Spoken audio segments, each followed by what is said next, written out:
करना चाहता हूं,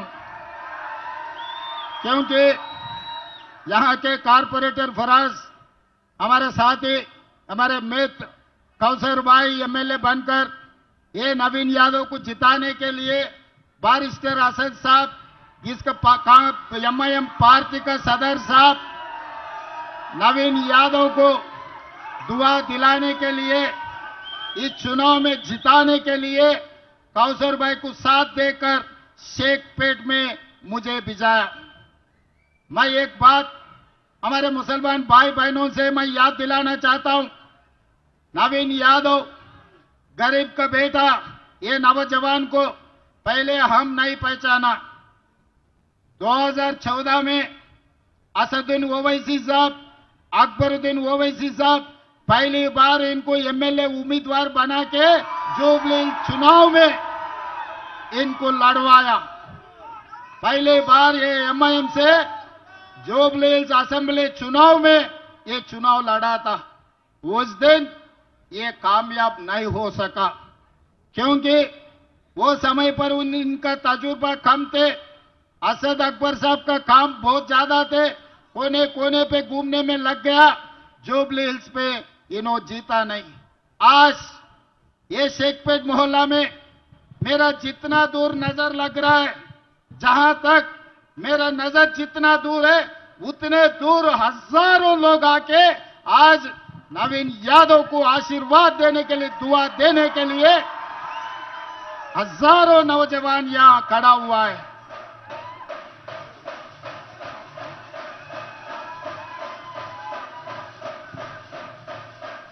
मुझे भरोसा, उम्मीद आ गए, आने वाले चुनाव 11 तारीख 30,000 मेजॉरिटी से नवीन यादव जुबली से एमएलए बनने वाले हैं। ये 30,000 में आधा हिस्सा शेखपेट का हिस्सा, 15,000 मेजॉरिटी शेखपेट से दिला के इस चुनाव में शेखपेट का ताकत, शेखपेट का शक्ति आप लोग दिखाने वाले हैं। भाई, मैं दूसरी बात याद दिलाना चाहता हूं, आप लोगों को पता है सिराज इधर हैदराबाद का लड़का है। सिराज वर्ल्ड क्रिकेट कप जिता के शहंशाह बन के हैदराबाद आए तो उन्होंने पढ़ाई नहीं है तो भी पूरा हटा दे के डीएसपी सिराज बनाया कांग्रेस पार्टी सरकार ने।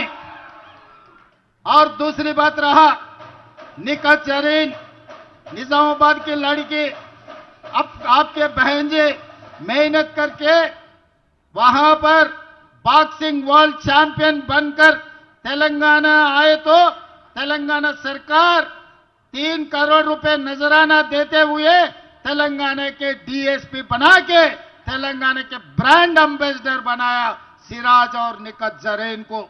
यही नहीं, एडिशनल एडवोकेट जनरल इतने सालों से कोई माइनॉरिटी को नहीं दिए, इमरान खान को एडिशनल एडवोकेट जनरल बनाया। पब्लिक सर्विस कमीशन में माइनॉरिटी को हिस्सा दिए, राइट टू इंफॉर्मेशन कमीशन में माइनॉरिटियों को हिस्सा दिए, 11 लोगों को, हमारे भाइयों को दूसरे कारपोरेशन चेयरमैन बनाए। और खासकर 4 दिन पहले भारत के खिलाड़ी पूरा दुनिया में देश के नाम जो रोशन किए, अपने भारत के खिलाड़ी कैप्टन मोहम्मद अजहरुद्दीन भाई को मैं मंत्री बनाया। एक खिलाड़ी, 2 खिलाड़ियों को डीएसपी बनाया, तीसरे खिलाड़ी को जो हिंदुस्तान को जिताया वर्ल्ड कप में उनको मैं मंत्री बनाया। भाई, माइनॉरिटी का मुसलमान भाइयों का हिस्सा अजहरुद्दीन साहब को हमने मंत्री बनाया। फिर किशन रेड्डी साहब को क्या तकलीफ हो रहा, पेट में क्या दर्द हो रहा? किशन रेड्डी साहब ने दरखास्त रखे गवर्नर साहब को, भाई अजहरुद्दीन को मंत्री नहीं बना देना, आप वक्त नहीं देना। मैं पूछना चाहता हूं शेखपेट से किशन रेड्डी साहब को, आपके बाप का जागीर जायदाद हम नहीं मांगा, हमने गुजरात नरेंद्र मोदी जी का जमीन जायदाद हम नहीं मांगा।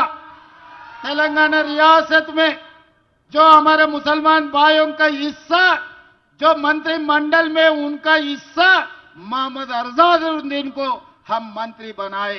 आप नहीं, मोदी जी नहीं, अमित शाह नहीं, सब आके खड़ा रहे तो भी हम लोग मोहम्मद अजहरुद्दीन को मंत्री बनाया, मंत्री बना के माइनॉरिटी के हिस्से माइनॉरिटी को दे दिए।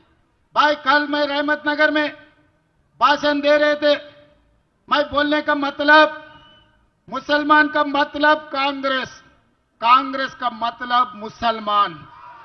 आज कांग्रेस की ताकत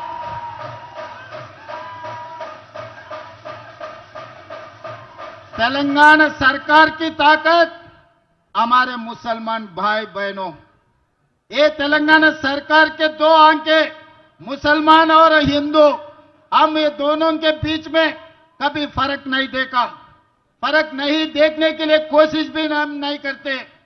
20 महीने हम सरकार चलाए, यहां पर जितने भी नौजवान हैं, हमारे मुसलमान भाई बहनें हैं, हमारे सरकार में कभी इतने भी फर्क दिखा है क्या? आप लोगों को अलग देखने के लिए कभी कोशिश की है क्या? मगर बीआरएस वाले ने भटकाने के लिए कोशिश कर रहे। पिछले चुनाव में उन लोग जो लोकसभा चुनाव थे, वो समय पर ये खुदकुशी कर लेके मोदी जी को बचाए।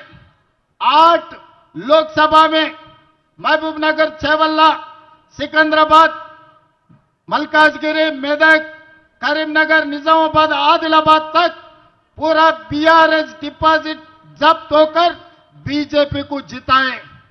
आज हमारे मुसलमान भाइयों से एक ही बात पूछना चाहता हूं, अगर ये 8 सीट नरेंद्र मोदी को तेलंगाना रियासत से अगर नहीं मिले तो आज मोदी प्रधानमंत्री नहीं है इस देश का।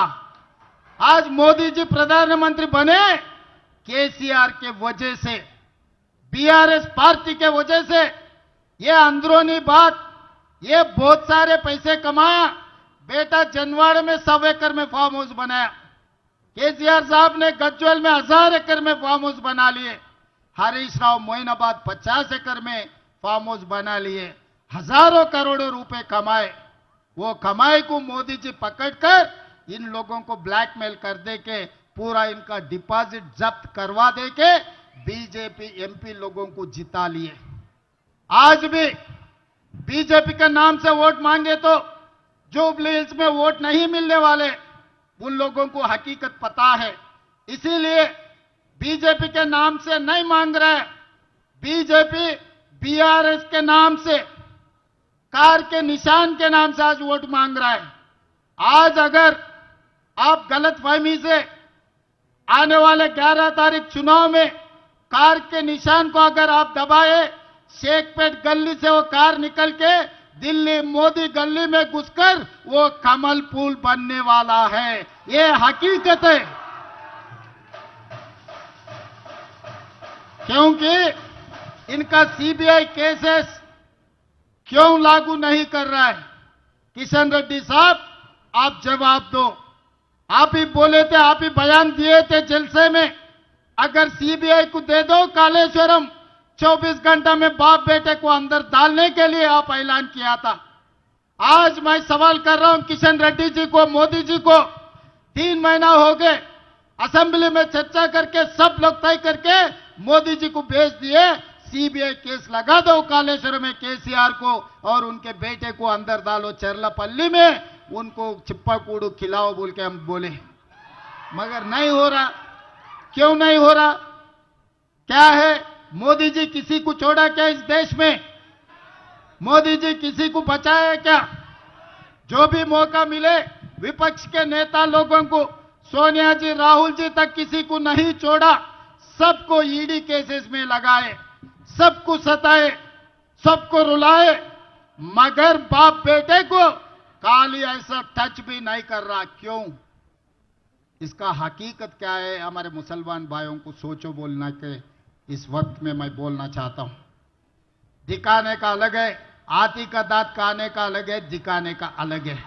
केसीआर साहब शेरवानी पहन रहे, बिरयानी कुर्बानी खिला रहे, मगर उनका भरोसा है मोदी जी के ऊपर, क्योंकि आज आने वाले चुनाव में माघंटी सुनीता, नवीन यादव के बीच में लड़ाई नहीं है, ये लड़ाई है मोदी जी केसीआर एक तरफ राहुल गांधी, रेवंत रेड्डी, असदुद्दीन ओवैसी दूसरे तरफ।